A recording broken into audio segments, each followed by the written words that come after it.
ছোট থেকেই মনে অদম্য ইচ্ছে ছিল বড় হয়ে কুঝিকঝিক করে ছুটে চলা ট্রেন চালাবেন তিনি। কিন্তু বাদ সেজেছিল ভাগ্য। আর্থিক জোর না থাকায় পড়াশোনাটাই বেশি দিন টানতে পারেননি তিনি, তাই ট্রেনের চালকও হয়ে উঠতে পারেননি। কিন্তু জীবন সন্ধ্যায় দাঁড়িয়ে এবার এক আস্ত ট্রেন নির্মাণ করে সবাইকে চমকে দিলেন শ্রীরামপুরের প্রভাস আচার্য। ছোটবেলা থেকে ইচ্ছে ছিল ট্রেন চালানোর, কিন্তু তা হয়ে ওঠেনি। তাই ঘরেই আস্ত ট্রেন বানিয়ে ফেলেছেন হুগলির শ্রীরামপুরের প্রভাস আচার্য। বড় হয়ে ট্রেন চালক হওয়ার ইচ্ছে ছিল, কিন্তু আর্থিক সংকটের কারণে পড়াশোনায় বেশি দূর এগোনো যায়নি।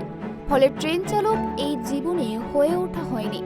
নিজের অদম্য ইচ্ছাশক্তির জেরে কোনো রকম প্রশিক্ষণ ছাড়াই বাড়িতে বসেই সেই চলমান ট্রেন তৈরি করে যিনি চমকে দিলেন সকলকে, তার নাম প্রভাস আচার্য। বাড়ি হুগলি জেলার শ্রীরামপুরে। তিনি বাড়িতে বসে বানিয়ে ফেলেছেন লোকাল ট্রেনের মতো দেখতে একটি মডেল ট্রেন, যা বিদ্যুতে চলে। তবে অবশ্যই তা বড়সড় খেলনা গাড়ি, কিন্তু সেটা করেও চমকে দিয়েছেন সকলকে। পূর্ব রেলের লোকাল ট্রেন এখন প্রভাসবাবুর বাড়িতেই চলছে। কোথায় দাঁড়াবে, কোথায় চলবে, পুরো দায়িত্বটাই প্রভাসবাবু সামলাচ্ছেন। মডেল রয়েছে সাধারণ ট্রেনের মতোই, কামরার ভেতরের ওপরে হাতল, বসার আসন, জানালার সামনে বাফার, সিগন্যাল লাইট সহ সমস্ত কিছু। শ্রীরামপুরের বাসিন্দা বছর 65 প্রভাস আচার্যর বাড়িতে এখন চাইলেই ঝিকঝিক শব্দ। খেলনার মতন ট্রেন বাড়িতে আমার ট্রেন বানাতাম, ছোটো ছোটো মডেল বানাতাম। তা আমার রেলকে খুব প্রিয়, রেল আমার খুব প্রিয় জিনিস। কিন্তু বর্তমানে একটা মডেল আমি বানিয়েছি, সেইটা বানাতে গিয়ে যে খরচা, যে পরিশ্রমের দিকটা আমি চিন্তা করছি না। আমি যদি অর্থনৈতিক অবস্থা তা সত্ত্বেও আমি কিন্তু একটা মডেল বানিয়েছি। সেই মডেলটা বর্তমানে আমার ঘরে চলছে এবং আমি চালিয়ে দেখাতে পারবো বা দেখাচ্ছি। আমার খুব ইচ্ছা যে রেলের ড্রাইভার হওয়ার ইচ্ছা ছিল, কিন্তু বর্তমানে ভবিষ্যৎ অতীতে যেসব দিন চলে গেছে আমার, সেই দিনেতে সেই পয়সা করি জোগাড় করতে পারিনি বা অর্থনৈতিক অবস্থা সেভাবে আমি এগোতে পারিনি, যার ফলে আমি ওই পুরোহিতের কাজটা বর্তমানে আমি করি, পুরোহিতের কাজটা করি।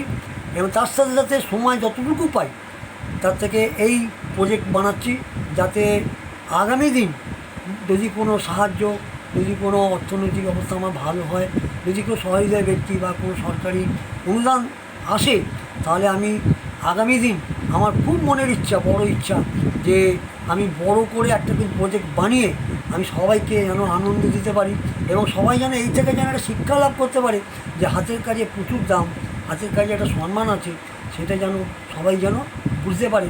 এবং সেইটাকে আমি বাস্তবায়িত করার জন্যে আমার বিশেষ করে আবেদন, যদি কেউ ব্যক্তি কেউ যদি অর্থনৈতিক দিক থেকে আমাকে একটুখানি করে এবং সরকারি ক্ষেত্রে যদি আমি একটু সাহায্য পাই, তাহলে আমি নিশ্চয়ই আগামী দিন এই প্রজেক্টকে আমি দেখিয়ে দেবো যে আমি কী করতে পারি।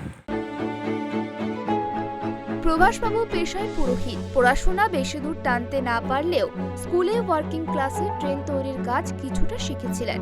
তারপর থেকে ট্রেন তৈরি করা তার নেশা হয়ে দাঁড়ায়। নিজের বাড়িতে ট্রেন তৈরির চেষ্টা শুরু করেন। অবশেষে সেই চেষ্টা তার সফল হয়েছে। ইস্পাত ও অ্যালুমিনিয়ামের তৈরি এই লোহার ট্রেনটি দেখতে আমাদের বাংলায় চলা লোকাল ট্রেনের মতোই। তাতে আছে একের পর এক বগি, দরজা, জানলা, বসার আসন, হাতল, মাই চাকাও। সে ট্রেন চলে আবার লাইনের ওপর দিয়ে। আছে প্যান্ট্রোগ্রাফিও, যা বিদ্যুৎ সংযোগ বজায় রাখে। সেই বিদ্যুতেই চলে ট্রেন। প্রভাতবাবুর এহেন মডেল ট্রেন কিন্তু অর্ডার দিয়ে যে কেউ তৈরি করাতে পারেন। ইতিমধ্যেই 6টি সেট ট্রেন বিক্রি করে ফেলেছেন প্রভাতবাবু। কার্যত তাঁর শখ এখন ঘরের লক্ষ্মীও এনে দিচ্ছে। প্রভাতবাবুর এই ট্রেনের নাম দিয়েছেন মডেল ইলেকট্রিক ট্রেন।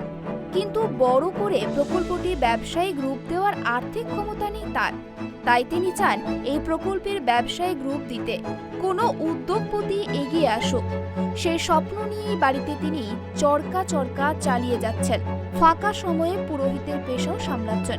তবে চরকার চাকায় খোলা চোখ হোক কিংবা পুরোহিতের প্রার্থনার বন্ধ চোখ, দু চোখেই নিজের ট্রেন শিল্পের বিপ্লবের স্বপ্ন দেখে চলেছেন বার্ধক্যে পাড়ি দেওয়া প্রভাস আচার্য। হুগলি থেকে সোমনাথ ঘোষের রিপোর্ট, ট্রাইব টিভি।